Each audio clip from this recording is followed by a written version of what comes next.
Selamat malam Ibu dan teman-teman, perkenalkan nama saya Triani Yunike Tangguh, NIM 2003030066 dari Prodi Sosiologi, Fakultas Ilmu Sosial dan Politik, kelas B semester 3. Pada kesempatan kali ini, dalam video ini saya akan menjelaskan secara singkat tentang paradigma sosiologi.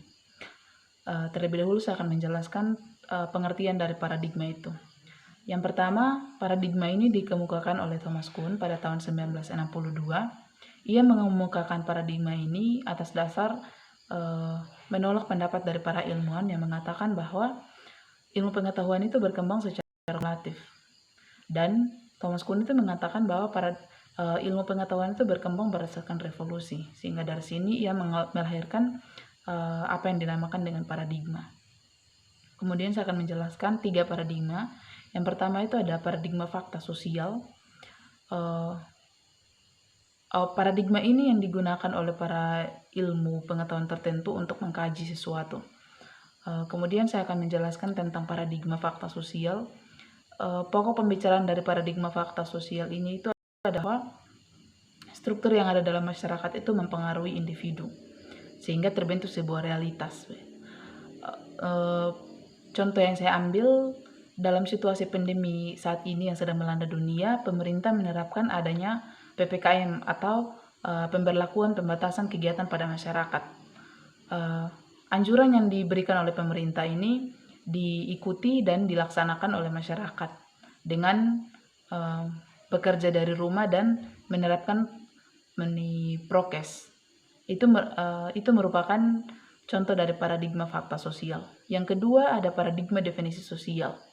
Kalau tadi pada paradigma fakta sosial itu struktur masyarakat yang mempengaruhi individunya, sekarang pada paradigma definisi sosial masyarakat sama sekali tidak terpengaruh dari strukturnya. Artinya bahwa masyarakat itu, individu itu bebas untuk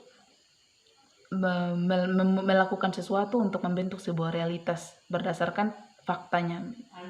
Contoh yang saya ambil, ketika kita menyelesaikan pendidikan kita, selesai pada perguruan tinggi ataupun pada tingkat SMK, tentunya kita akan mencari sebuah pekerjaan untuk memenuhi kebutuhan hidup. Nah, ketika mencari pekerjaan, entah itu menjadi seorang manajer ataupun seorang bawahan, ya di mana tempat kita diterima, yaitu itu merupakan kemampuan kita. Tidak memaksa kehendak bahwa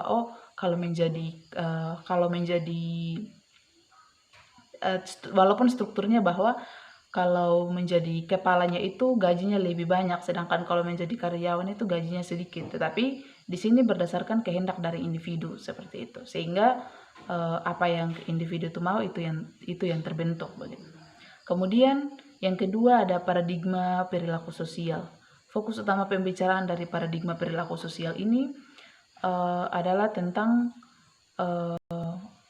hubungan timbal balik antara individu dengan lingkungannya. Jadi hubungan yang terjalin ini dapat menyebabkan adanya perubahan.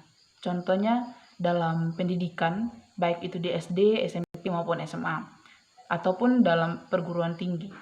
Tentunya ketika kita menempuh pendidikan ini tidak terlepas dari yang namanya lomba, event, atau apapun itu. Dan pastinya antusias dari para siswa ataupun mahasiswa ini sangat tinggi untuk mengikuti kegiatan yang dilaksanakan dari kampus maupun dari sekolah. Nah, ketika antusiasme dari siswa atau mahasiswa ini tinggi, tentunya mereka akan belajar untuk mendapatkan hasil yang baik. Nah, dari proses ini akan terjadi perubahan dari yang tadinya tidak mengerti kemudian menjadi paham. Mungkin itu 3 paradigma yang dapat saya jelaskan dalam video kali ini. Jika masih ada kata yang salah atau penjelasan yang salah, kiranya dimaafkan. Dan tentunya video ini masih kurang dari kesempurnaan. Saya membutuhkan saran dan masukan yang sangat membangun dari ibu dosen dan teman-teman sekalian, sehingga membantu saya dalam pembuatan tugas selanjutnya lagi. Sekian, selamat malam.